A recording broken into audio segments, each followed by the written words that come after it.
Senator Nick Frentz, chair of the Senate DFL Clean Energy and Climate Caucus, played a role in the success of the Energy Conservation and Optimization Act of 2021. I spoke with him this week for his perspective on the new law. Governor Walz has said he would like to eliminate greenhouse gases from electricity by 2040. How much closer to that goal does the Energy Conservation and Optimization Act of 2021 move the state? Well, first of all, thanks for the question, Shannon. Good to see you again. I'd say the ECO Act moves us about one step closer on about an 8-step journey. So it's a positive, but it doesn't take us as far as we need to go. In the electric and energy sector, we can decarbonize by 2040. As you've seen, President Biden's issued his goal by 2035. And also we've seen improvements across the sector in decarbonizing, in particular with the introduction of wind and solar successfully, most people would say, over the last 20 years. So the ECO Act, by virtue of its promotion of utility efficiency, by its allowing for additional innovation to take place, which Americans are quite good at, I think it takes us part of the way, but not the whole way. And I think we'll take the remaining steps soon, and I'm looking forward to the work on it. The law will reduce greenhouse gases through energy efficiency, thereby using fewer resources, which will likely save money to consumers. Is that essentially the gist?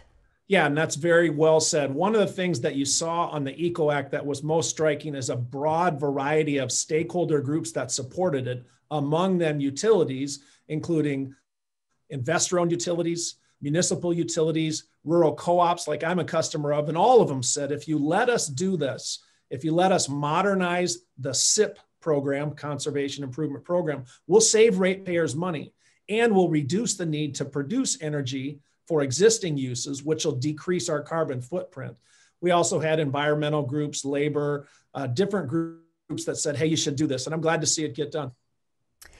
How does new technology come into the picture? On the Senate floor, you spoke of demand-side management and devices that are manufactured here in Minnesota.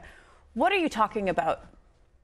Well, demand-side management, for example, says we'll allow ratepayers to save some money and reduce the risk of brownouts when we decrease their air conditioning in July, or when we say your heat's going down to 68 at a certain peak demand. So demand-side manages says, as its name implies, we're going to manage the demand in order to make it easier for the energy generation to not go over the limit and to not get into the expensive parts of it. Another discussion for another time is what happened in Texas, where they found out if you don't have a steady, reliable supply, it can get quite costly. More on that in the next Capitol report. The devices that we manufacture in Minnesota and frankly across the country include things like technology that would shut your lights off when you're not in the room for a certain period of time, things on your washing machine that will decrease the use of energy during certain periods or certain cycles. We're now allowing utilities to get some credit if they want, or to offer rebates to their customers. And I think you'll see this come into play with electric vehicles as well, where if we want, a utility can say, hey, we're going to incentivize the use of electric vehicles by giving you such and such rebate and allowing customers to pick and choose. So demand side management is something that's been talked about for a while, and the ECO Act moves us forward, I would say, in the right direction to allow those utilities to do that and hopefully save us some money. So relatedly, what are some of the green technologies that homeowners might invest in? You've said a few. How might heating and cooling empowering our homes and businesses change in the coming years? Sure. Well, that's a great question. And I would see 3 basic ways Minnesotans might watch for the answer. One, of course, is increased building efficiency when we build them. So when we build someone a home, we can put energy efficiency technology into it, something as simple as insulation or something that relates to, again, some of the devices that we've talked about. On heating, heat pumps is a technology that the ECO bill allows for a greater use of. That, of course, is essentially going away from burning a carbon emitting fuel, picture natural gas, to heat transfer electric. You know, that's one way we can do it. We want that to be cost competitive as well as to be carbon reduction.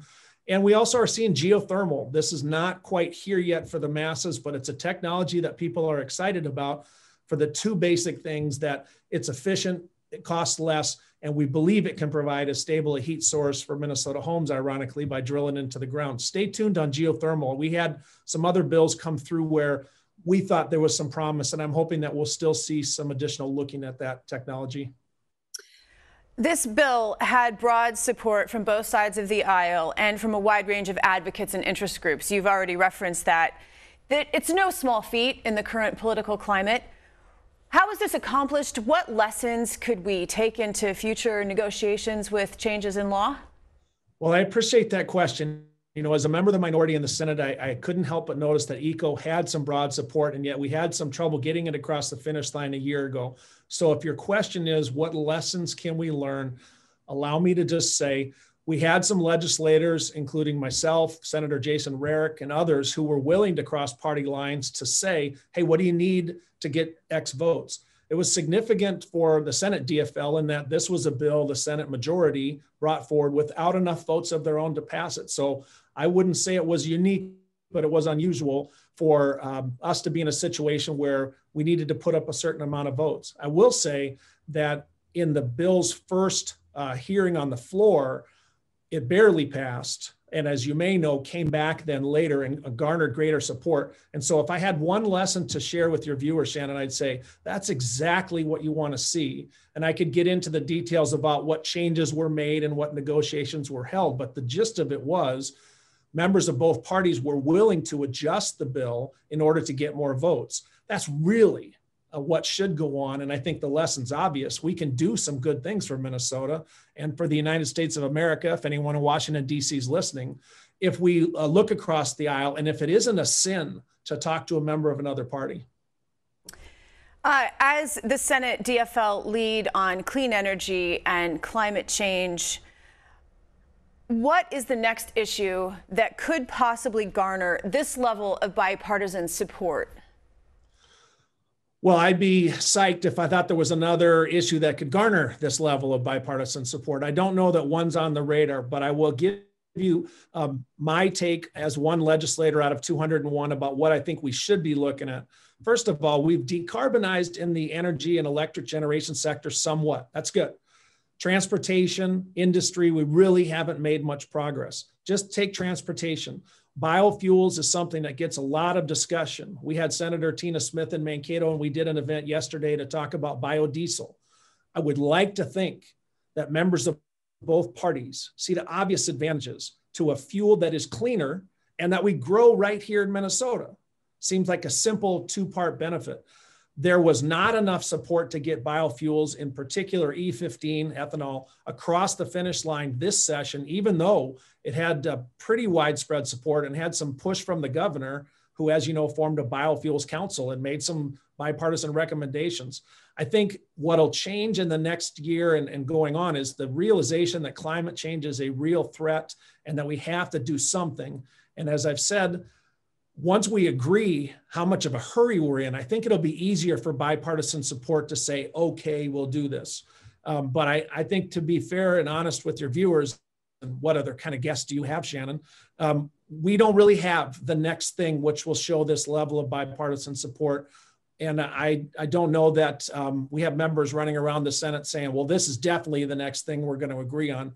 We still have some wide disagreements on the severity of climate change. And we also have individual industries which are more concerned about change. Propane, for example. If you're in the propane industry, no, you're not excited about transferring to electric fuels. You like delivered fuels. And I understand that. And those are just the same type of Minnesotans as all the rest of us. It's just they have a different economic interest. On the other hand, that's part of why they send legislators up to St. Paul, is to try to slug these things out and get a result that's good for the whole state. And I really think we can do it with some more discussion, like on Capitol Report. Well, with that, Senator Nick Frentz, I always enjoy talking to you. Thank you so much. You too. Thank you, Shannon.